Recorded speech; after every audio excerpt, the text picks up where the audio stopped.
Hello everyone, कैसे हैं आप सब लोग? बढ़िया। चलिए, तो अच्छा है, सब बढ़िया होना चाहिए, अच्छे होने चाहिए।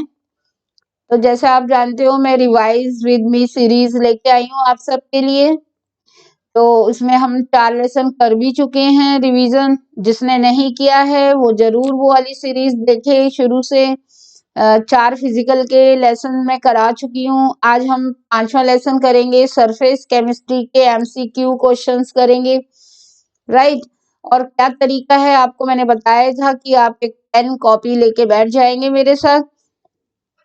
हर क्वेश्चन के बाद पॉज करेंगे, उसको रोकेंगे, अपना आंसर लिखेंगे एंड देन मेरे आंसर के साथ उसे टैली करेंगे और अपने आप को 1 नंबर एक क्वेश्चन के लिए देते जाएंगे। 10 क्वेश्चंस होंगे, 10 में से जितने मार्क्स आप गेन करेंगे वो आपको पता चल गया आपने कितना गेन किया है आउट ऑफ 10। एंड देन जो गलत हुए हैं क्वेश्चन उनको भी नोट करेंगे एंड उस पार्ट को दोबारा रिवाइज करेंगे। तो ये है आपका रिवीजन का proper way, revise with me series का। इसके बाद मैं नेक्स्ट सीरीज आपके लिए लेके आऊंगी असर्शन वगैरह की, असर्शन क्वेश्चन की series and then case study की सीरीज भी, हर चैप्टर से। ठीक है, तो बने रहिए डीएसएल क्लासेस के साथ। चलिए स्टार्ट करते हैं सरफेस केमिस्ट्री का रिवीजन। पहला क्वेश्चन आ रहा है आपके सामने, lyophilic colloids are stable due to. Lyophilic colloids क्या होते हैं पहले वो सोचिए एंड देन वो स्टेबल यदि हमें करने हो, स्टेबलाइज करने हो, तो वो किसकी वजह से स्टेबलाइज हो जाते हैं? चार्ज ऑन द पार्टिकल्स की वजह से, large size of the particle की वजह से, स्मॉल साइज की वजह से, या layer of dispersion of medium on the particles की वजह से। इनमें से क्या कारण है उनकी स्टेबिलिटी का? तो जल्दी से पॉज करिए, आंसर लिखिए कॉपी में एंड देन टैली करिए मेरे साथ। आई थिंक आपने कर लिया होगा। टैली करते हैं। The right answer is fourth part, layer of dispersion of medium on the particles. Particle के ऊपर एब्जॉर्प्शन की लेयर्स बन जाती है उनकी, डिस्पर्शन पार्ट की, उसकी वजह से वो स्टेबलाइज हो जाते हैं। चलिए सेकंड क्वेश्चन देखते हैं क्या आ रहा है। Cottrell precipitator is use to, जो चिमनियां लगी होती हैं घर में भी लगाते हैं, फैक्ट्रीज में भी लगाते हैं, तो वो जो कॉटरेल प्रेसिपिटेटर होता है वो कैसे काम करता है? Precipitate mud from muddy water, या मडी वाटर को सेपरेट करता है वो, या कार्बन पार्टिकल्स को स्मोक में से प्रेसिपिटेट कर देता है, या ऑर्डिनरी ड्रिंकिंग वाटर को आरओ की तरह प्यूरिफाई करता है, या precipitate salt in qualitative analysis. इनमें से कौन सा काम कॉटरेल प्रेसिपिटेटर अच्छे से करते हैं? तो टैली करें आंसर। चलिए, तो आंसर है हमारा सेकंड, कार्बन पार्टिकल। जो धुएं में से मैंने बाई चांस बोल भी दिया था कि किचन में और इंडस्ट्री में लगाते हैं, तो जो स्मोक निकलता है किचन में काम करते हुए या इंडस्ट्री में करते हुए बनाते हुए कुछ, उनमें से जो सॉलिड पार्टिकल्स होते हैं कार्बन के अनबर्न आ जाते हैं, उनको वो अट्रैक्ट करके, टिम्पलेट्स लगी होती है उसके अंदर, उनको अट्रैक्ट करके वो वहां से फिल्टर आउट कर लेता है, कोएगुलेट एसिडेट की फॉर्म में चेंज करके, सॉलिडिफाई करके उनको वहीं से फिल्टर आउट कर लेता है। This is the work of Cottrell precipitator. चलिए बहुत बढ़िया, आपके तो मार्क्स मेरे ख्याल से सही चल रहे होंगे, आप अपने आप को मार्क्स देते जा रहे होंगे। थर्ड क्वेश्चन आ गया आपके सामने, the potential difference between the fixed charge layer and the diffuse layer having opposite charge is called. जो एक कोलाइडल प्रेसिपिटेट होता है उसके ऊपर एक पहली लेयर डिफ्यूज लेयर, एक पहली बनती है फिक्स्ड लेयर, उसके ऊपर एक और एब्जॉर्ब हो जाती है डिफ्यूज लेयर। इन दोनों के चार्जेस के बीच में जो पोटेंशियल डिफरेंस है वो कैसे क्या कहलाता है? Zeta potential, electrokinetic potential, both A and B, या स्ट्रीमिंग पोटेंशियल, क्या कहलाता है ये? जल्दी से सोचिए, जल्दी से सोचिए और देखिए, टैली करिए आंसर अब मेरे साथ। That is the zeta potential. Zeta potential कहते हैं बेटा दोनों लेयर्स के बीच में जो हल्का सा पोटेंशियल डिफरेंस डेवलप हो जाता है उसे हम जीटा पोटेंशियल कहते हैं। ठीक है ना? जिसको नहीं भी आ रहा हो वो भी एक याद करता चले मेरे साथ साथ। फोर्थ क्वेश्चन है हमारा, peptization is a process of. Peptization process किसे में क्या होता है actually? Precipitation of colloidal particles, क्या कोलाइडल पार्टिकल पीपीटी की फॉर्म में चेंज हो जाते हैं? कोलाइडल पार्टिकल्स क्या प्यूरिफाई हो जाते हैं, प्यूरिफिकेशन हो जाता है उनका? या dispersing precipitate into colloidal solution, या फिर वो डिस्पर्स हो जाते हैं सॉल्यूशन के अंदर? और या फिर movement of colloidal particle in the electric field, क्या वो इलेक्ट्रिक फील्ड जो अप्लाई हम करते हैं उसकी तरफ वो मूव करना शुरू हो जाते हैं? क्या रीजन, क्या है प्रोसेस ये पेप्टाइजेशन का? तो again the answer is in front of you, this is C part, dispersing precipitate into colloidal solution. जो प्रेसिपिटेट होता है उसको हम शेक करते हैं अच्छे से, एक इलेक्ट्रोलाइट डालकर सुटेबल, और उसको अच्छे से हिला लेते हैं, तो वो जो प्रेसिपिटेट होता है वो कोलाइडल फॉर्म में चेंज हो जाता है, डिस्पर्स हो जाता है। That is called the peptization process. और ये मूवमेंट ऑफ पार्टिकल तो क्या कहलाता है, याद आया किसी को? याद आया? Electrophoresis, this is the electrophoresis. चलिए नेक्स्ट क्वेश्चन पर आते हैं। In Freundlich adsorption isotherm x upon m is equal to kp1 upon n. The value of n at low pressure is, n की वैल्यू लो प्रेशर पर क्या होती है? ये हमें यहाँ से फाइंड आउट करना है, बताना है। क्या ये मोर देन 1 होती है n की वैल्यू, लेस देन 1 होती है, इक्वल टू 1, या 0 to 1? क्या होती है ये 1/n? क्या होगा n की वैल्यू यहाँ पर, क्या होगी लो प्रेशर पर? चलिए आंसर देखें, आपने कर लिया होगा मार्क किसको आंसर? आंसर है हमारा सी, इक्वल टू 1। कब? लो प्रेशर पर। हमने कंडीशन डाली है लो प्रेशर पर। लो प्रेशर पर 1/1 वैल्यू हो जाती है, ये मीन्स ये इक्वलाइज हो जाते हैं, जितना प्रेशर आप बढ़ाएंगे उतना ही x अपॉन m वैल्यू बढ़ती ही चली जाएगी।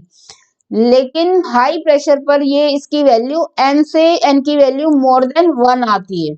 यदि यहाँ पर एट लो प्रेशर की जगह हाई प्रेशर लगा होता तो आंसर हो जाता ए, मोर देन 1। ठीक है, तो कंडीशन ध्यान से देखनी है, कंडीशन क्या हम पूछ रहे हैं। Coming to the next question, 5 question हो चुके हैं, छठा क्वेश्चन है हमारे सामने अब। In physiosorption, adsorbent does not show specificity for any particular gas because physiosorption क्या होता है प्रोसेस? एक होता है physiosorption, एक होता है chemisorption। physiosorption में adsorbent जो है वो कोई स्पेसिफिसिटी किसी एक पर्टिकुलर गैस के लिए कम होगा, किसी के लिए ज्यादा होगा adsorption, ये शो नहीं करते। क्यों नहीं करते? क्योंकि involve van der Waal forces are universal, क्योंकि उनके वंडरवॉल फोर्सेस पूरी जगह एक जैसे होते हैं, यूनिवर्सल होते हैं। Gases involve behave like ideal gas, gases जो यहाँ इन्वॉल्व हैं वो आइडियल गैस की तरह बिहेव करती हैं। Enthalpy of absorption is low, या फिर ये रिवर्सिबल प्रोसेस है। इनमें से क्या रीजन है जो फिजियोसॉर्प्शन जो है वो एक पर्टिकुलर गैस के लिए ही स्पेसिफिसिटी केमिसॉर्प्शन की तरह शो नहीं करता? तो देखें आंसर जल्दी से, क्या है इसका आंसर? आंसर है हमारा वंडरवॉल फोर्सेस जो यूनिवर्सल होते हैं। वंडरवॉल फोर्सेस जो है वो पूरे इसमें एक जैसे होते हैं, हल्के होते हैं बहुत, इसीलिए एंथैल्पी भी बहुत कम रहती है। लेकिन एक जैसे होने की वजह से ये मल्टी लेयर भी हो जाता है फिजियोसॉर्प्शन। यही मेन रीजन है फिजियोसॉर्प्शन का, जो होल्ड करके रख रहा है वहां पर और मल्टी लेयर्ड बना रहा है फिजियोसॉर्प्शन को। और ना ही क्योंकि वंडरवॉल फोर्सेस हर जगह अप्लाई हो जाते हैं ऑलमोस्ट, इसलिए ये किसी स्पेशल गैस के लिए स्पेसिफिक भी नहीं होता। ठीक है, आई थिंक आपका आंसर ये वाला करेक्ट होगा। आप अपने मार्क्स देते जा रहे हो ना। 6 क्वेश्चन हो चुके हैं अब तक, देख लीजिए आपके कितने मार्क्स आए हैं। नेक्स्ट क्वेश्चन पर आ रहे हैं हम, 7th question. High concentration of soap in water, soap की यदि हाई कंसंट्रेशन हो वाटर के अंदर तो सोप कैसा बिहेव करता है? मॉलिक्यूलर कोलाइड की फॉर्म में, एसोसिएटेड कोलाइड की फॉर्म में, मैक्रोमोलिकुलर कोलाइड की फॉर्म में, या फिर लायोफिलिक कोलाइड की फॉर्म में बिहेव करता है? इनमें से है हमारा एक राइट आंसर। जल्दी से सोचिए और लिखिए कॉपी में एंड टैली करिए मेरे साथ। आई थिंक आपने लिख लिया होगा। पॉज करके वीडियो को करते हैं।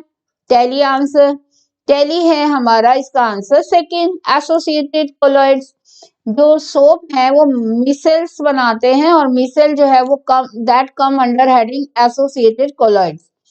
मैक्रोमोलिकुलर कोलॉइड होते हैं जो बड़े बड़े से छोटे मॉलिक्यूल बनाए जाते हैं कोलॉइडल फॉर्म में। लायोफिलिक होते हैं जो वाटर लविंग होते हैं। तो ये वाटर लविंग तो सोप वैसे बेसिकली जब मिसेल बनता है तो लायोफोबिक होता है, लेकिन उसका जो बाहर वाला पार्ट आयनिक पार्ट होता है वो वाटर लविंग होता है, इसलिए वॉशिंग हो जाती है। तो बेसिकली अंदर वाला पार्ट सोप का लायोफोबिक है, बाहर वाला पार्ट लायोफिलिक है। तो हम ये भी मार्क नहीं कर सकते। ये एक स्पेशल टाइप के बनाते हैं हाई कंसंट्रेशन पर। यदि वो कंसंट्रेशन कम होगी तब भी मिसेल्स जो है वो नहीं बनेंगे। और उस कंसंट्रेशन का नाम क्या है? वो है critical myself concentration, CMC। CMC से ज्यादा कंसंट्रेशन पर ही सोप जो है वो एसोसिएटेड कोलॉइड बनाता है। ठीक है ना। चलिए नेक्स्ट क्वेश्चन आ गया आपके सामने। ज्यादा बोर नहीं करूंगी एक्सप्लेन कर करके हर क्वेश्चन को। Method by which lyophobic sol can be protected, एक ऐसा मेथड बताइए जिससे लायोफोबिक सोल को प्रोटेक्ट किया जाता है। By addition of oppositely charge sol, by addition of electrolyte, by addition of lyophilic sol, या बाय बॉइलिंग। इनमें से किस मेथड से हम लायोफोबिक सोल को प्रोटेक्ट करते हैं? तो राइट आंसर है इसका third, by addition of lyophilic sol. Lyophilic sol lyophobic के ऊपर एक लेयर बना के उनको स्टेबलाइज कर देते हैं, क्योंकि वो वाटर लविंग, वो क्योंकि सॉल्वेंट लविंग होते हैं, तो ऐसा सुटेबल लायोफिलिक सोल डालना पड़ता है जो लायोफोबिक सोल के ऊपर प्रोटेक्शन लेयर बना दे। एंड क्योंकि वो लायोफिलिक सोल की तरह लेयरिंग हो जाती है उनकी, तो वो सॉल्वेंट में क्या हो जाते हैं? स्टेबलाइज हो जाते हैं अपने आप ही। तो यहाँ आंसर हमारा आ गया, लायोफिलिक सोल डालने से हम स्टेबलाइज कर पाते हैं लायोफोबिक सोल को। नेक्स्ट क्वेश्चन पर आते हैं जल्दी से। 9th क्वेश्चन आ रहा है हमारा आपके सामने। Which of the following electrolytes will have maximum coagulating value for silver iodide into silver ion sol. इनमें से किस इलेक्ट्रोलाइट से मुझे मैक्सिमम जल्दी फास्ट कोएगुलेशन वैल्यू किसकी सबसे ज्यादा होगी? इनमें से जो कम क्वांटिटी में लगेगा और सबसे ज्यादा उसमें आयनाइज करने की पावर है, एक कोलॉइडल सॉल्यूशन को स्टेबलाइज सोल की फॉर्म में से कोएगुलेट करने की पावर है जिसकी। तो वो आपको बताना है इनमें से तीनों में से कौन सुटेबल है इसके लिए, जो फास्ट करेगा और मैक्सिमम कोएगुलेटिंग वैल्यू देगा। तो वो है हमारा सेकंड वन, सोडियम फॉस्फेट, क्योंकि यहाँ से PO4 -3 चार्ज निकलेगा। सब में सोडियम तो सेम है, हमें एनायन पर ध्यान देना है। तो एनायन में फॉस्फेट आयन ऐसे जिस पर -3 चार्ज होता है, जिसकी कम क्वांटिटी से सिल्वर बहुत ज्यादा जल्दी 3 टाइम्स जल्दी जो है वो क्या हो जाएगा? कोएगुलेट हो जाएगा। ठीक है, आई थिंक ये आंसर आपका बिल्कुल सही होगा। इसे कोएगुलेटिंग पावर भी कहते हैं। नेक्स्ट एंड लास्ट क्वेश्चन आ रहा है आपके सामने। Which of the following process is responsible for the formation of delta at a place where rivers meet the sea? ऐसा कौन सी जगह है? डेल्टा मतलब एक ऐसी जगह है जहां पर रिवर और सी वाटर दोनों मिलते हैं, वहां पर डेल्टास बन जाते हैं। तो इनमें से कौन सा प्रोसेस है जो इस काम को कर पाता है? इमल्सिफिकेशन, कोलॉइड फॉर्मेशन, कोएगुलेशन या पेप्टाइजेशन? लास्ट क्वेश्चन मैंने बहुत इजी दे दिया है, सबने कर भी लिया होगा, मैं लेट हो गई हूँ आंसर बताने में।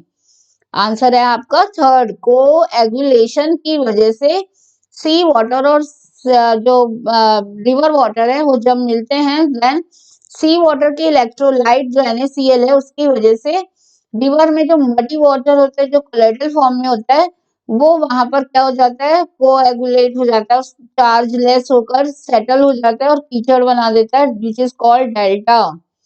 ठीक है, तो ये था आज का हमारा MCQ revision for surface chemistry. I think आपको मजा भी आया होगा और सीखने को भी काफी रिवीजन अच्छा हुआ होगा।